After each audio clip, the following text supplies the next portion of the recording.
received official confirmation from the Vatican this morning. In fact, here's the confirmation in my hand that Pope Francis will be attending the World Meeting of Families in Philadelphia in September of next year.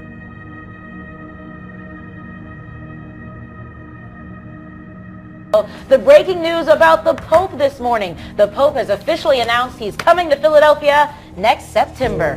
September 25th, to be exact. Put it on your calendar.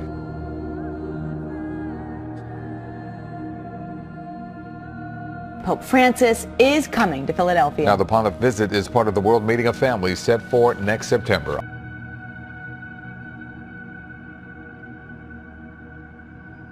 Plans have been in the works for this trip for months, but it just now became official. This will be the Pope's first visit to the United States, and again, he's coming to Philadelphia. Pope Francis made the announcement in Rome during his opening remarks at a meeting sponsored by the Congregation for the Doctrine of the Faith.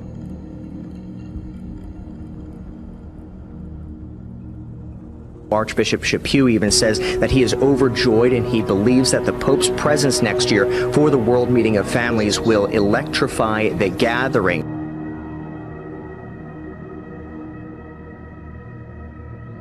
Breaking news from Pope Francis this morning announcing he will visit the United States. The historic trip will include a stop in Philadelphia. And I beheld another beast coming up out of the earth, and he had two horns like a lamb, and he spake as a dragon.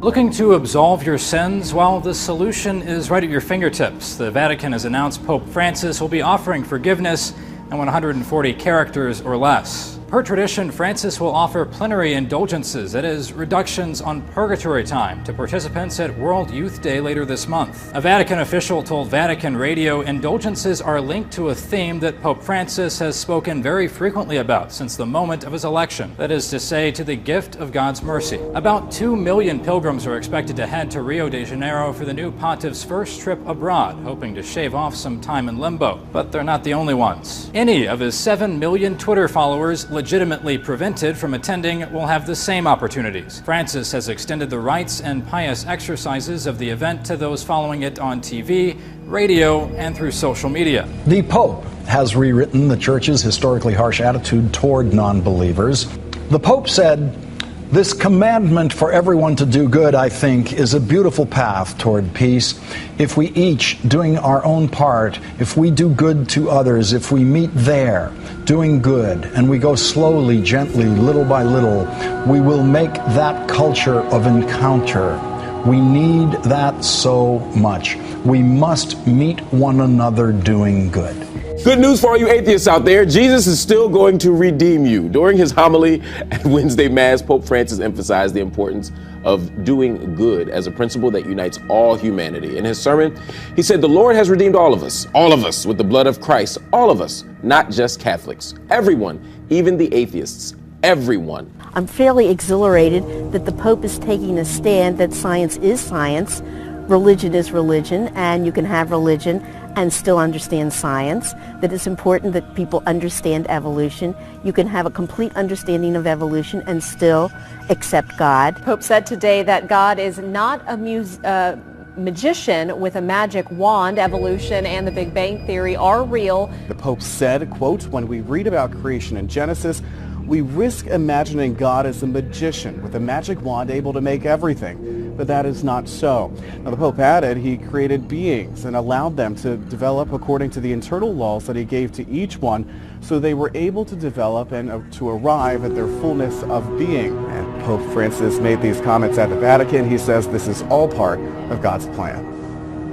At a certain point, I've just concluded that for me personally, it is important for me to go ahead and affirm that I think same-sex couples should be able to get married. Lesbian, bisexual, transgender, every single American deserves to be treated equally in the eyes of the law and in the eyes of our society. It's a pretty simple proposition.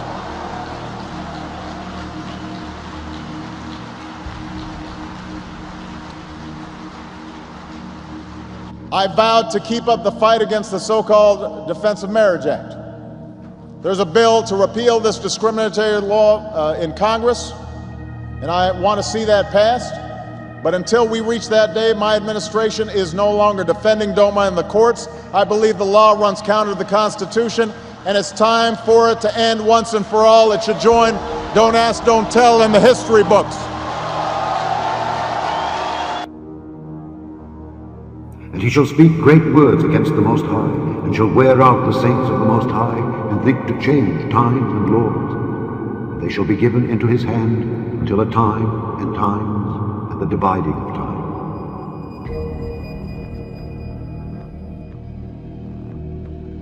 The Supreme Court has handed down a decision on gay marriage, on the Defense of Marriage Act. I want to go right to ABC's Terry Moran at the court. Terry? All right, Georgia, I'm waiting for the actual opinion itself, but our excellent colleagues inside have told us that that Defense of Marriage Act, which for federal law defined marriage as the union of one man, one woman only, denied all federal benefits to gay couples, that has been ruled unconstitutional. In San Francisco, the party went on all night long. There was dancing in the streets to mark a momentous victory. California's long-fought battle for gay marriage now over. In New York, there were cheers at the historic Stonewall Inn, a sweeping win for gay rights from the nation's highest court, and now orders from the highest offices. President Obama directing his cabinet to ensure federal benefits are extended to married gay couples. California's governor ordering all counties in the Golden State to allow same-sex weddings. President Obama called the Defense of Marriage plaintiff Edith Windsor from Air Force One on his way to Africa. He also said, quote, "This was discrimination enshrined in law. It treated loving, committed gay and lesbian couples as a separate and lesser class of people. The Supreme Court has righted that wrong, and our country is better off for it." In an unprecedented show of openness to the real lives of many Catholics today, a Vatican document released Monday said gays should be accepted, and there are positive aspects to a couple living together without being married. Homosexuals have gifts and qualities to offer the Christian community. Are we capable of welcoming these people, guaranteeing to them a fraternal space in our communities? We must respect the dignity of every person. And the fact to be homosexual doesn't mean that this dignity must be not recognized and promoted. For heterosexuals, the bishop said civil weddings and cohabitation should be accepted with the aim of helping the couple commit eventually to a church wedding. Bishops clearly took into account the views of Pope Francis, who has urged a new tone of welcome for the church. The question is this an example of Pope Francis trying to take the church in new directions, open it up, without changing or assaulting doctrine? Yeah, that's a good way to put it, Charlie. I'd say you're on to something. Pope Francis has the challenge that any successor of St. Peter, any pope would have, namely how to be true to the timeless, unchanging teaching of the church, but yet trying to find creative, fresh, invigorating ways to present it. Pope Francis has captured the imagination of the world in trying to do that, and this would be a good example. Yeah, I think you're onto something. I don't think, I note a remarkable unanimity and enthusiastic backing of the Holy Father's attempt to present the teaching of the church in a fresh, exciting, enchanting new way. There's unanimity there, Charlie. Cardinal, this report, which was written by a committee handpicked by Pope Francis, I've read through it. It's 11 pages, and I want to go specifically to the parts that have become so controversial. There is a section that says, welcoming homosexual persons, and it says this: homosexuals have gifts and qualities to offer the Christian community. On the eve of the next Supreme Court term, the annual Red Mass held in Washington today. The Catholic service is held to bless those responsible for the administration of justice. It dates back to the Middle Ages. It's called the Red Mass because of the color of the garment once worn by judges. Supreme Court members have been attending the Red Mass here in Washington for decades. When this week began, same-sex marriage was legal in 19 states. Now, because of the Supreme Court's decision not to review the ruling of several appeals courts, same-sex marriage may soon be legal in 35 states. There is news from the Vatican tonight, widely described today as something of an earthquake for the Catholic Church.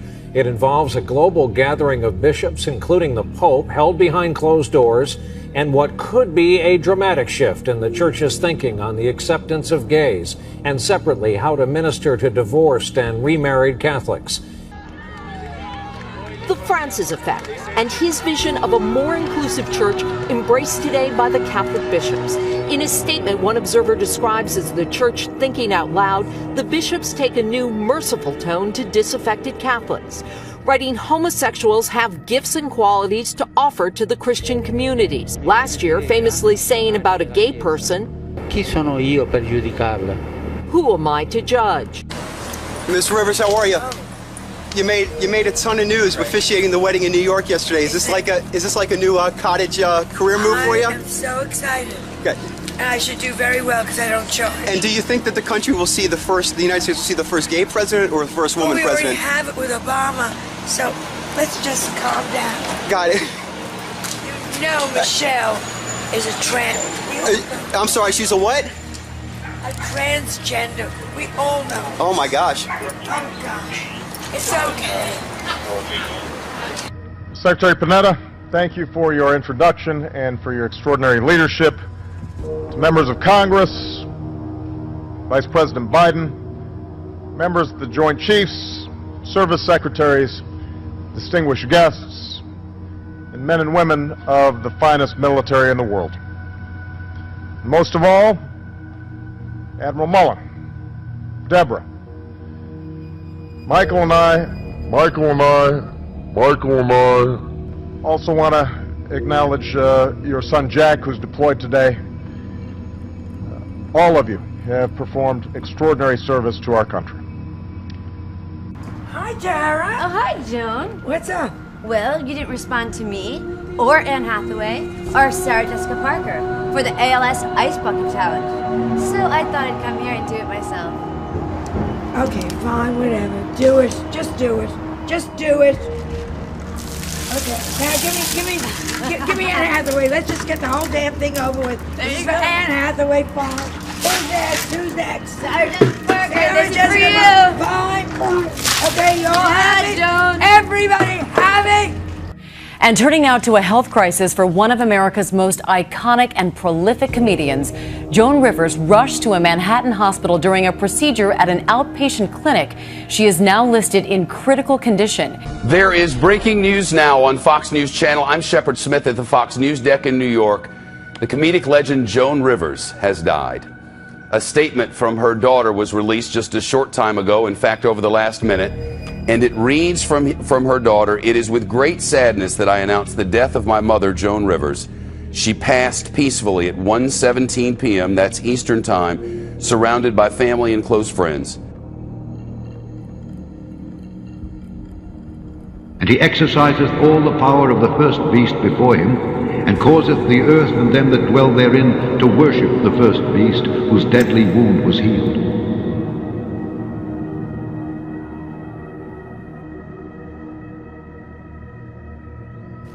From Scripture, we learn of the miracle of restoration. You who have made me see many troubles and calamities will revive me again.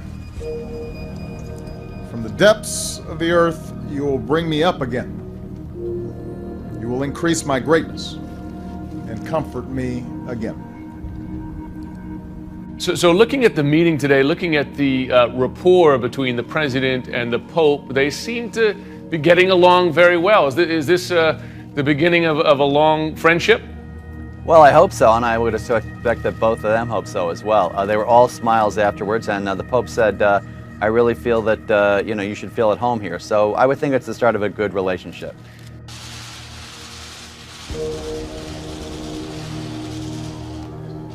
Good evening. Today I authorized 2 operations in Iraq. Targeted airstrikes to protect our American personnel, and a humanitarian effort to help save thousands of Iraqi civilians who are trapped on a mountain without food and water and facing almost certain death. The Vatican, in a rare move, says that it will support the use of airstrikes against ISIS militants, and that breaks a long-standing position of disapproving war. They released this statement: military action might be necessary, and, quote, intervention now, before it is too late. My day started with the great honor of meeting His Holiness Pope Francis. And like people around the world, I've been incredibly moved by his compassion, his message of inclusion. I was grateful to have the opportunity to speak with him about the responsibilities that we all share to care for the least of these, the poor, the excluded. I invited and urged him to come visit the United States, telling him that people would be overjoyed to see him.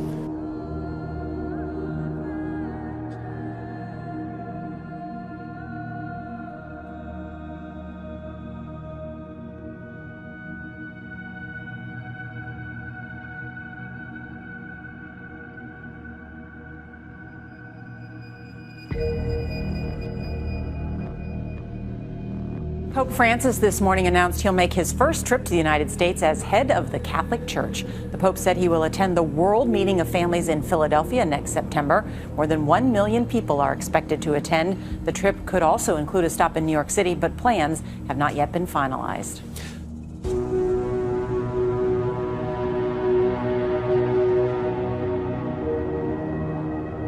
I bambini hanno il diritto di crescere in una famiglia, con un papà e una mamma, capaci di creare un ambiente idoneo al loro sviluppo e alla loro maturazione affettiva. Mi piace confermare che, a Dio piacendo, nel settembre del 2015 mi recherò in Filadelfia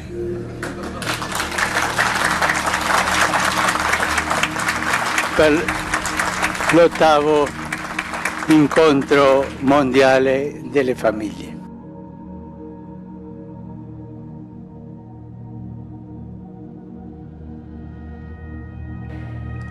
The Pope is coming to Philadelphia. I teased the First Lady that First Lady of Pennsylvania when it was mentioned that, of course, our Archbishop, our great leader, could not be with us this morning. I knew that he was in Rome, and it's just, it's a timing thing. It's really, really hard to get back to Philadelphia so quickly from Rome. But please give another huge round of applause to our great Archbishop, Archbishop Charles Chaput.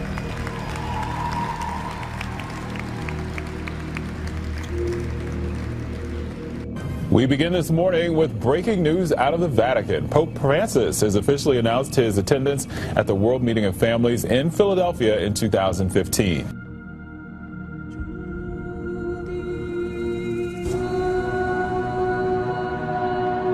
This will be the largest event in the city's modern history. Philadelphia, the big city for big events, and we could not be more excited.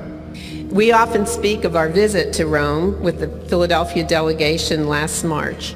It was there that the governor had the honor of inviting the Pope to Philadelphia, and the Holy Father answered our invitation by whispering 3 words in Tom's ear: I will come. In 1979, a vigorous Pope John Paul II commanded the Benjamin Franklin Parkway with a mass that drew 1 million people. The cathedral was the backdrop to a dramatic altar with a soaring cross. Pope Francis will arrive in Philadelphia more than 20 years older than his predecessor, and with an electricity that's captivating the world with his call for mercy and caring for the poor. Paying his own bills after his election, living in simpler quarters instead of the apostolic palace, and calling on his bishops to live more humbly, have won support across the world. As the first pope from Latin America elected in March 2013, Francis's appeal to the Hispanic Catholic community is significant. It's the fastest growing community in the church, even dominating the American Catholic Church. The World Meeting of Families, Philadelphia 2015, will take place from September 22nd until September 27th of 2015. Pope Francis is expected to be here toward the end of the week. The first portion of the week is a Congress at the Pennsylvania Convention Center, and then at the end of the week there are 2 really wonderful big events in Philadelphia, both of which will take place on the Ben Franklin Parkway. One will take place on Saturday, September 26th, and that is the Festival of Families. It will take place right in front of the Philadelphia Art Museum on the Parkway. And that is it's not a mass, it's not a prayer service, but it's a prayerful cultural celebration. Song, dance, world-class entertainment. And then overnight, the stage becomes an altar. And the Ben Franklin Parkway will be the setting for Pope Francis Mass. And that will take place on Sunday, September 27th. And that is how the World Meeting of Families will close with Pope Francis. Well, excellent. And again, congratulations, Donna. It's very difficult to put in words. I can say ecstatic, I can say joyful, thrill, all the above. But quite frankly, whatever words I use, it's probably an understatement. This is magnificent. This man has galvanized the whole world. I have had as many non-Catholic friends of mine talk to me about this Pope, about Pope Francis, and the fact that he talks about, from the very beginning of his papacy, love, respect for one another, the dignity of people. He doesn't make any distinctions one to the other in terms of faith tradition. He, like me, respects all faith tradition. This is going to be wonderful for the world. Pope Francis making his first trip to the U.S. The Vatican announcing the leader of the world's Catholics will visit Philadelphia next September. He is also expected to make stops in Washington, D.C. and New York. Chief religion correspondent Lauren Green is live in our New York City newsroom with more details. Hi, Lauren. Hey, Shannon. Well, you know, it's been long speculated that Pope Francis would make a pilgrimage to the United States, but now Francis himself confirmed he will visit. The popular pontiff announced this morning in Rome that he will travel to the United States in September. And the focus will be in Philadelphia for the World Meeting of Families. It's a once every 3-year massive gathering of Catholic families being held on U.S. soil for the first time ever. Philadelphia Archbishop Charles Chaput spoke to press in Rome after the announcement. Applauded the loudest because we're very, very grateful for this opportunity. You know, we're doing a lot of planning for the World Meeting of Families. There's great enthusiasm, but I think 90% of that enthusiasm is based on the fact that the Holy Father is going to join us. Now, Philadelphia Mayor Michael Nutter said it will be the largest event in the city's modern-day history. Our city will continue to work with and support the World Meeting of Families and the Philadelphia 2015 team with our extensive experience and knowledge of hosting big events safely and successfully. Now, the Vatican has not released an exact itinerary yet, but it's expected the Pope will also go to D.C. Last spring, House Speaker John Boehner and Minority Leader Nancy Pelosi formally invited the pontiff to address a joint session of Congress. Now, if that happens, insiders say it would be unprecedented. Francis would be the first religious leader that serves as a head of state ever to do so. Now, also, it's expected that Pope Francis will travel to New York City and deliver a speech to the United Nations to mark its 70th anniversary. Shannon? All right, Lauren, thank you so much. The Holy Father is visiting the city of brotherly love.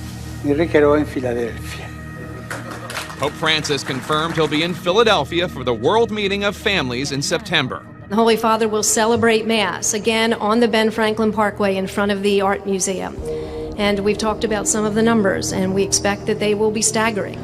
Organizers say they're planning on crowds of at least 2 million people to line the boulevard leading to the Philadelphia Museum of Art, where, of course, Rocky Balboa famously charged up the steps.